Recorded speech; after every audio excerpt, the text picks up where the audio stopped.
Hai teman-teman. Baik, untuk yang pertama, di sini saya akan memaparkan mengenai konsep manajemen desentralisasi pendidikan dan pengelolaan pendidikan dalam sistem desentralisasi. Untuk konsep manajemen desentralisasi pendidikan, bentuk nyata desentralisasi pengelolaan pendidikan adalah diberikan wewenang kepada satuan pendidikan. Desentralisasi pendidikan berbeda dengan desentralisasi pemerintahan. Apabila desentralisasi pemerintahan yaitu berada di tingkatan kabupaten atau kota, sedangkan desentralisasi pendidikan yaitu lembaga atau sekolah sebagai ujung tombak dalam pelaksanaan pendidikan tersebut. Maka dalam praktek desentralisasi pendidikan dikembangkan MBS atau manajemen berbasis sekolah. Baik, untuk selanjutnya fungsi MBS yaitu untuk menjamin bahwa semakin rendahnya kontrol pemerintahan pusat, tetapi akan semakin meningkat otonomi sekolah untuk menentukan sendiri apa perlu diajarkan dan dalam mengelola sumber daya yang ada di sekolah untuk berinovasi dan improvisasi. Nah, selanjutnya tujuan dari MBS tersebut yaitu antara lain efisiensi, mutu, dan pemerataan pendidikan. Untuk selanjutnya yaitu mengenai pengelolaan pendidikan dalam sistem desentralisasi.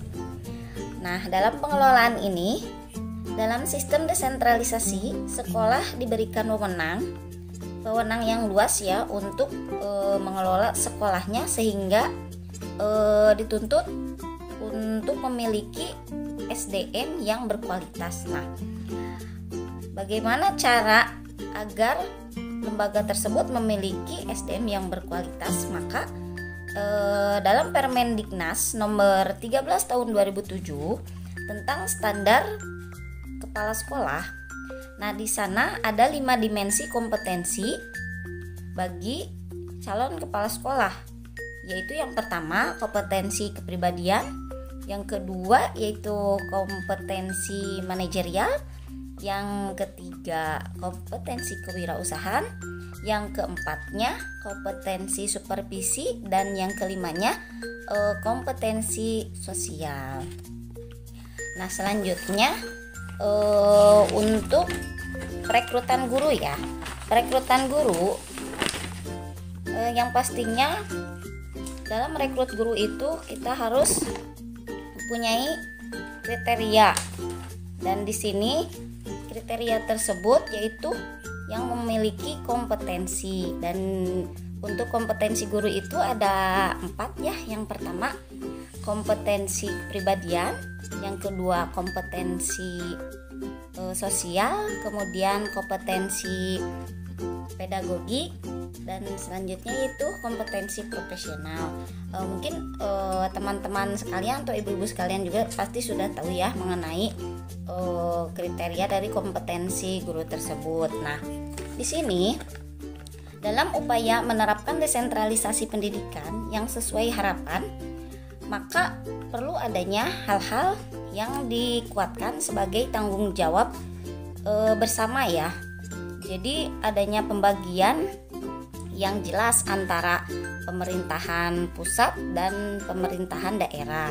Nah, dengan demikian pengelolaan pendidikan dalam sistem desentralisasi melibatkan banyak pihak, di antaranya seperti pemerintah, sekolah, orang tua, masyarakat, dan pihak-pihak lain yang peduli pada sekolah tersebut, yang senantiasa akan berkontribusi dalam meningkatkan kualitas pendidikannya, pendidikan di lingkungannya ya terutama.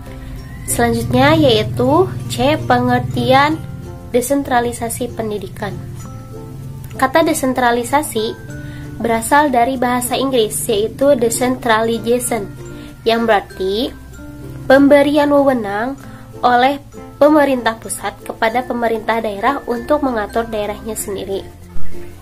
Dengan demikian, desentralisasi pendidikan adalah pergeseran wewenang dalam pengambilan kebijakan mengenai pendidikan dari pemerintah pusat kepada pemerintah daerah yang bertujuan untuk meningkatkan mutu pendidikan di sekolah.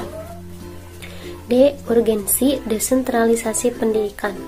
Dengan adanya desentralisasi pendidikan, maka pendidikan menjadi tanggung jawab bersama antara pemerintahan pusat dengan pemerintah daerah serta masyarakat. Tadi sudah disebutkan bahwa tujuan dari desentralisasi pendidikan yaitu untuk meningkatkan mutu pendidikan. Menurut Indra Jatisidi, ada beberapa hal mengapa desentralisasi pendidikan dibutuhkan untuk meningkatkan mutu.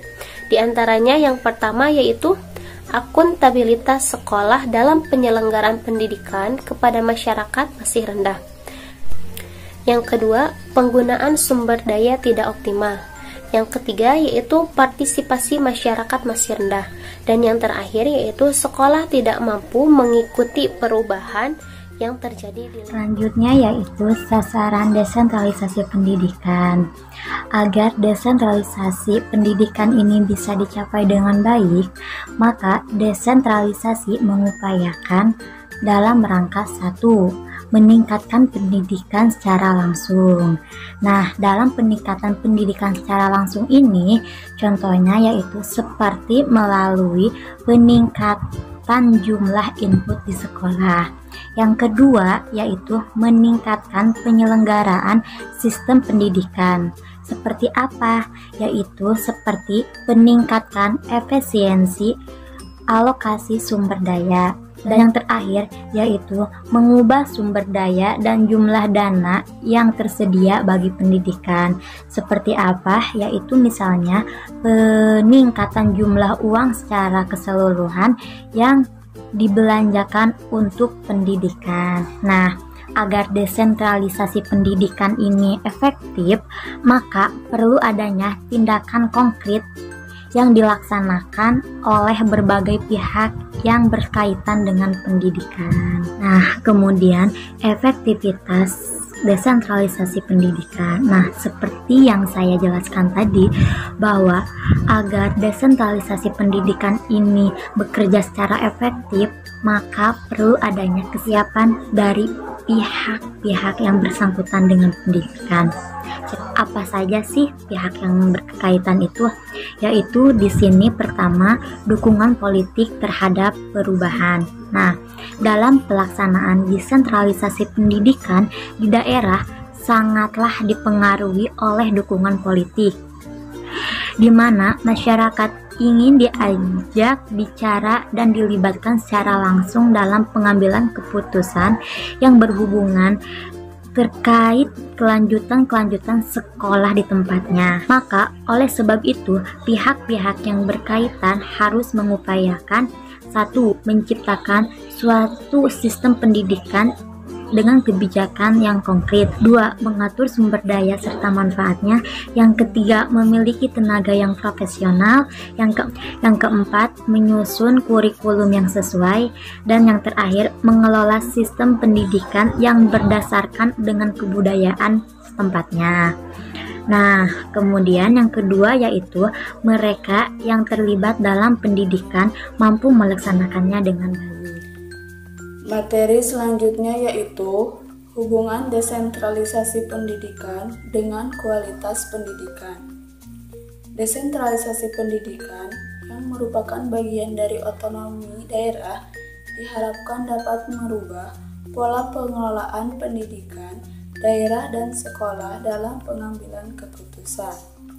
Berdasarkan tujuan desentralisasi yang sangat baik, terdapat beberapa alasan diadakannya desentralisasi dalam bidang pendidikan yang meliputi hal-hal sebagai berikut. Yang pertama, pembiayaan pendidikan membahas masalah bagaimana sumber daya untuk pendidikan dibangkitkan. Yang Yang kedua, meningkatkan penawaran efisiensi atau efektivitas dengan bagaimana sumber daya pendidikan digunakan.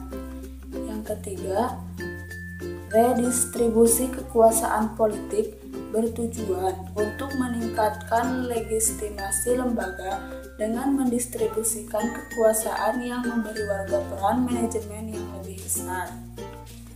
Yang keempat, peningkatan kualitas hasil bergerak lebih dekat dengan kebutuhan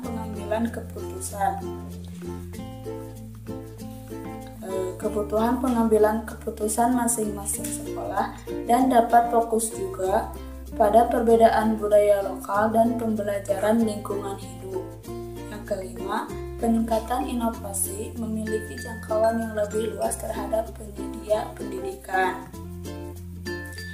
Rangkaian tujuan desentralisasi yang dikemukakan Hinz menunjukkan peningkatan kualitas pendidikan di sekolah.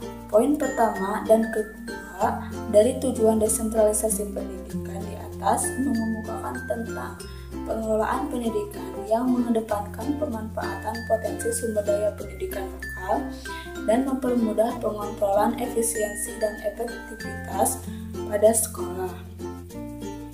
Di sisi lain, hubungan desentralisasi dengan kualitas pendidikan dapat dilihat dari manajemen peningkatan mutu berbasis sekolah atau MPMBS.